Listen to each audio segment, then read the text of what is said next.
Special Report 2026. Why the financial order we've known for the last 80 years is coming to an end. It is Monday, January 26, 2026.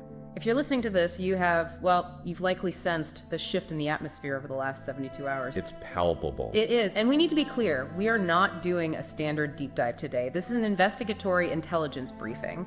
The events that concluded yesterday in Davos have fundamentally altered the geopolitical landscape.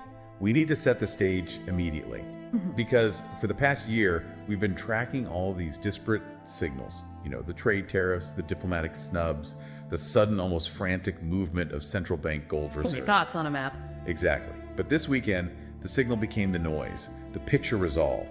We're looking at the convergence of two massive, truly civilization-altering events. Correct. We are witnessing the collision of what we've previously discussed, the Jiang cycle, the predicted expiration of the Bretton Woods economic order, and the signing of the Board of Peace Charter by Donald Trump. And we need to be very precise with our language today. You've mentioned this before. We must. You are going to hear us use three words repeatedly: cycle, default, and reset. These are not buzzwords. They're not talking points. They are the mechanics, the literal gears of the transition we are living through right now. And let's be absolutely clear for you, the listener, right up front. This isn't just about politics. This isn't a left-right issue. It's not about whether you like or dislike a specific president. No, this is much deeper. This is about the plumbing of the world, the wiring in the walls.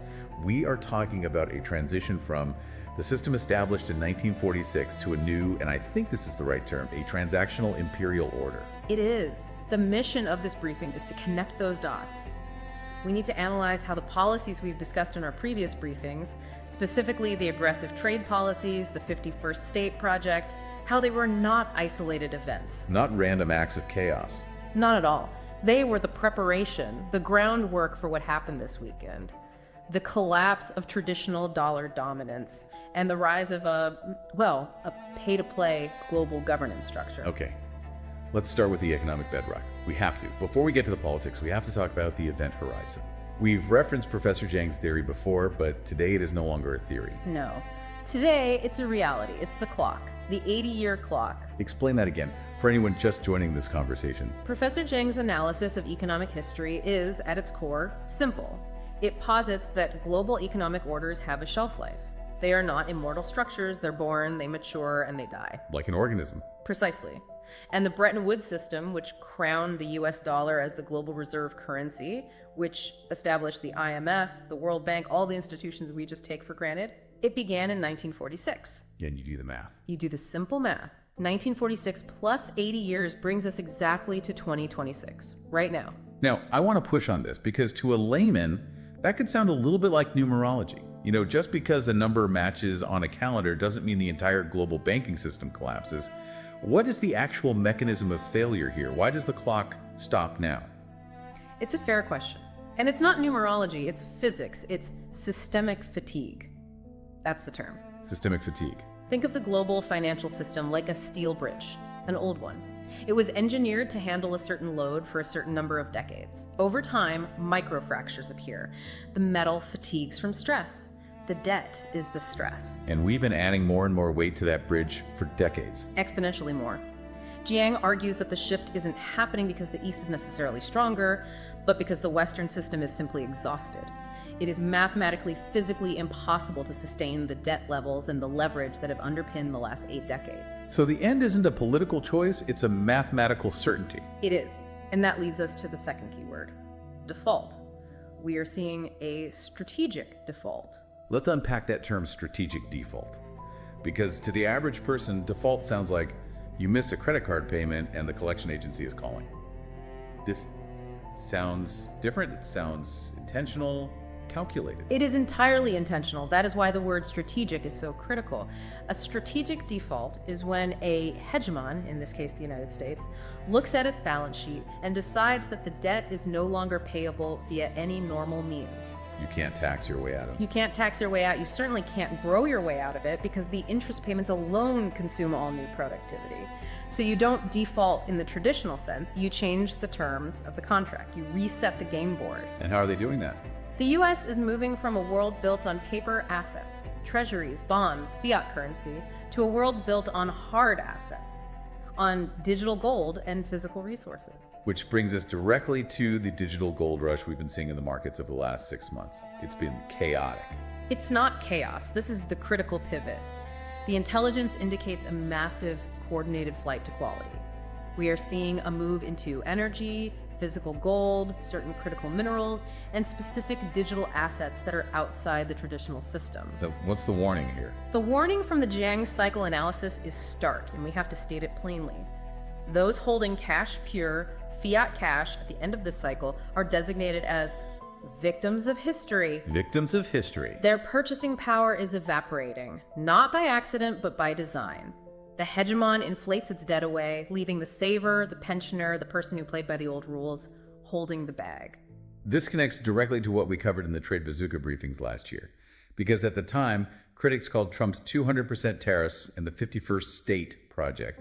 They called them random acts of protectionism. They said he was just lashing out, breaking alliances for the sake of applause lines at a rally. But if you view those actions through the lens of this 2026 reset, they look completely different. They look like lifeboats. That is the only logical way to interpret those moves now. Lifeboats. Trump and his economic team, they read the tea leaves. They saw the systemic fatigue. They knew the global dollar system as an international utility was losing its power. The tariffs, the aggressive ring fencing of the US domestic economy, that so-called 51st state project, were an emergency exit. So they were sealing the hatches. They were sealing the hatches of the US economy to ensure that when the global ship went down, the US would float. It was a decoupling. And the implication there is, well, it's chilling. Yeah. If the US is in a lifeboat, then the old allies are in the water. That is the harsh, unspoken reality of the 51st state project. It preserves the American standard of living by, in effect, exporting inflation to Europe and Asia. it's a defensive perimeter. It's a defensive perimeter against the economic shockwave we are seeing right now.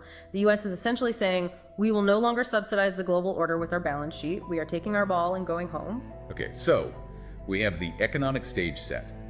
The 80-year clock has run out. The default is strategic, not accidental. The dollar is being ring-fenced. The U.S. has, structurally speaking, exited the building it created. And that creates a massive power vacuum. Which brings us to the geopolitical earthquake that just hit to fill that void. Davos, January 22, 2026. This is where the third keyword, reset, moves from an economic theory into a hard political reality. And we need to visualize the scene because the optics here are everything. Right. This wasn't the United Nations General Assembly Hall in New York. Not at all. None of the beige carpets, the translation headsets, the slow, ponderous parliamentary procedure.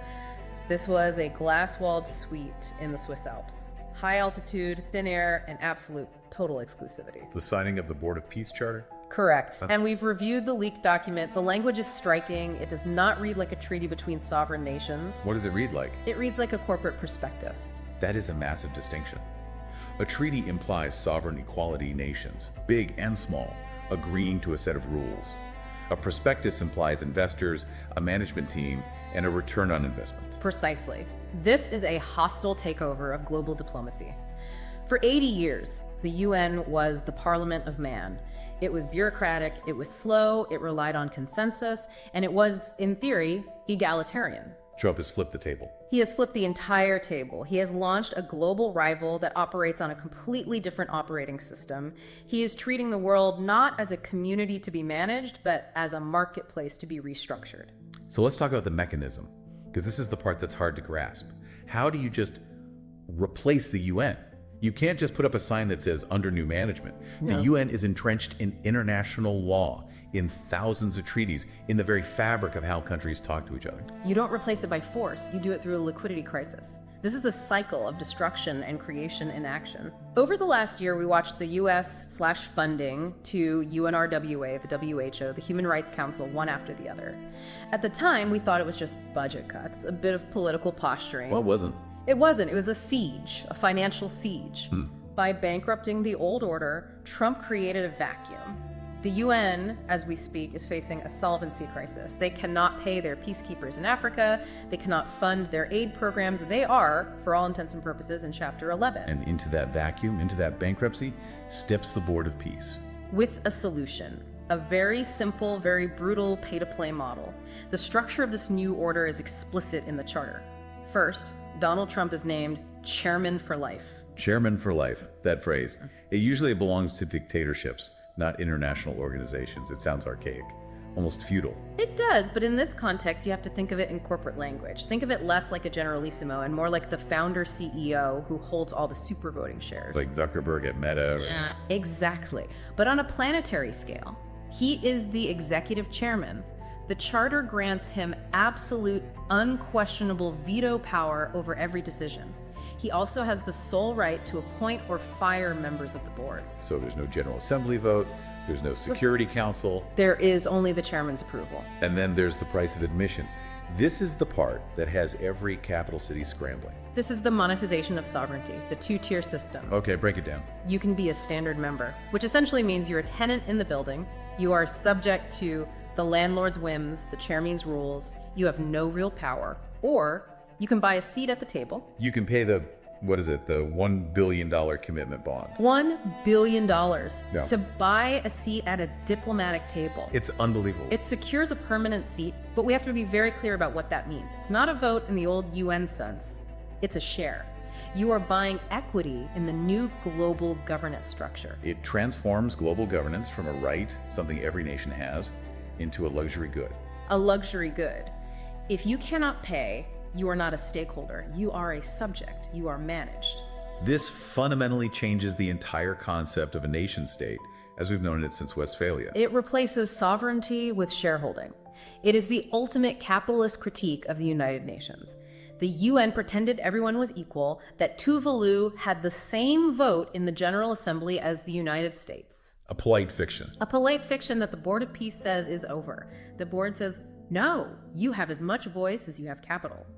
It aligns diplomatic power with raw economic reality. Okay, let's look at the management team he's assembled. The board of directors. The personnel choices here, they tell us everything we need to know about the philosophy of this new order. It's an eclectic mix, to say the least. It's an executive board built for one purpose: capital mobilization. Not human rights, not climate change. Capital mobilization. Look at the names.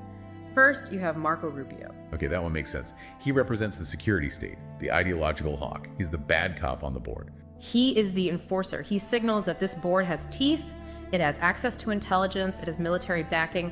He represents the stick. Then you have Jared Kushner. The deal maker, the architect of the Abraham Accords. He represents the transactional nature of the board. He knows how to move money and influence between the Gulf states, Israel, and the West. He's the Rolodex. But the most critical addition, the one name that truly signals the reset, is Mark Rowan. The CEO of Apollo Global Management, a private equity titan. I admit I had to look at this twice when the list leaked. What on earth is a private equity CEO doing on a peace board? That is the trillion-dollar question. And the answer is the entire thesis of this new world order. Mark Rowan manages distressed assets. That is his entire career. He takes failing companies, bankrupt companies, strips them down, restructures them, fires the old management, and makes them profitable. So his presence on this board signals that they view global conflicts. Not as humanitarian tragedies, but as distressed assets. So a war zone isn't a disaster area, it's an underperforming portfolio company. Exactly. It has an ROI potential. If you can fix the security situation, what happens? The real estate value goes up, the infrastructure contracts become immensely valuable, the mineral rights, the port access, it all becomes extractable.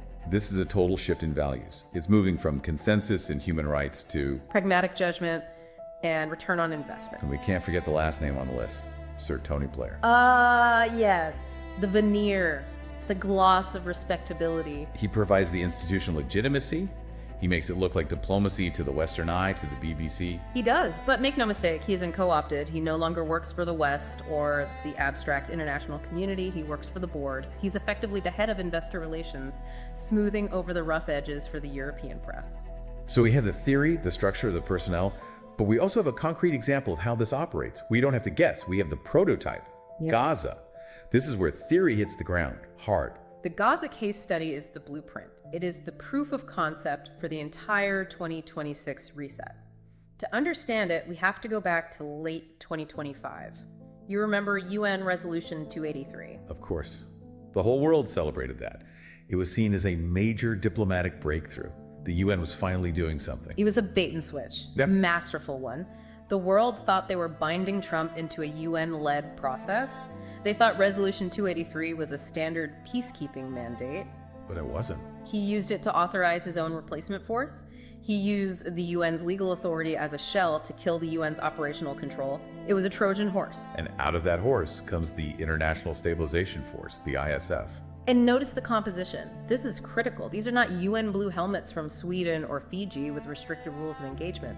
This is a multinational, Arab-led strike force, highly kinetic. And a chain of command. That is the key. They do not report to the UN Secretary General in New York. They report to the board. Ultimately, they report to Chairman Trump. And their mission profile isn't peacekeeping. No, it's total demilitarization. The mission is clearing the slate. Again, you have to think like a private equity firm. Before you can build the new luxury hotel, you have to bulldoze the ruins of the old one. The ISF is the demolition crew. They are there to remove the toxic assets, which in this case are the insurgent groups and the old, failed political structures. And after the demolition comes the reconstruction. That's where the business model really comes into play. This is the National Committee for the Administration of Gaza, the NCA. It's led by a technocrat, Ali Shah. He's not acting as a prime minister, he's acting as a CEO. And the vision. We've all seen the presentation that Kushner's been shopping around. The slick video presentation, yes. Skyscrapers. Yeah. Luxury resorts, a new airport. It looks like Dubai or Singapore. The vision is literally Singapore on the Mediterranean. But the question everyone asked was, how do you fund that? It's not coming from U.S. tax dollars. Absolutely not. You use the membership fees. You use the $1 billion buy-ins from the other nations. Precisely. The commitment bonds from Saudi Arabia, the UAE, Turkey, Pakistan, that money doesn't go into a general fund. It forms the new sovereign wealth fund for Gaza. The board takes the capital from its new shareholders and invests it directly into its first distressed asset. It's completely circular. And in a brutal Machiavellian way, it's brilliant. You make other countries pay for the privilege of being on your board, and then you use their money to rebuild the territory you just took operational control over. It is the privatization of peace. And here's the strategic insight. If Trump succeeds here, if he turns a war zone into a booming economic hub using private capital, he proves the entire United Nations model obsolete. He proves that the old rules-based order was inefficient and wasteful, and that his transactional imperialism actually works. He's building a proof-of-concept model to sell to the rest of the world. Which leads to the next logical question. Who is buying? Who is signing up for this? You can have a board, but you need members. And Yeah. the lineup is, well, it's telling. We're calling it the Coalition of the Pragmatic. Look who's in. Saudi Arabia under MBS, Turkey under Erdogan, Egypt, the UAE, Indonesia, Pakistan. That's a massive block. It's the core of the global south and the Islamic world. They recognize power when they see it. They are realists. They know that with the 80-year cycle ending, the UN is a sinking ship. The road to Washington, and more importantly, the road to Capitol, now goes through the board. They're paying the $1 billion because they view it as a necessary cost of doing business in this new era. So they prefer a transaction they can understand over a morality lecture from the West that they can't monetize. That's it exactly, but not everyone is happy. The European reaction has been volatile, to put it mildly. Europe is in a state of profound shock. President Macron's reaction in France was visceral. He called it crazy and unacceptable. Of course he did. He sees this for what it is, the total vassalization of Europe. If the UN dies, Europe loses its last claim to global power status. The UN Security Council was the last place where France and Britain were treated as superpowers. In the Board of Peace, they're just potential customers. And Trump's retaliation to Macron's comments, it was immediate. Immediate and brutal. The threat of a 200% tariff on all French wine. This goes right back to the trade Bazooka playbook. Trump is using the power of the U.S. consumer market as a weapon to enforce diplomatic compliance. He is essentially saying, join the board or lose access to your biggest customer, your choice. What about the UK? Where does Keir Starmer stand? Caught in the middle, we're calling it the Starmer dilemma. He's torn between the old allegiance to the European alliance and the desperate need for a post-Brexit trade deal with the U.S. He's trying to support peace in the abstract while terrified of the tariffs, just projects weakness. And in this new boardroom dynamic, weakness is fatal. You either buy shares or you get acquired. Then we have the Israeli pivot. This was fascinating to watch. Netanyahu was initially opposed. He was. He was deeply worried about Turkey's prominent role on the board, but he performed a complete U-turn in less than 48 hours. Why? Pure pragmatism.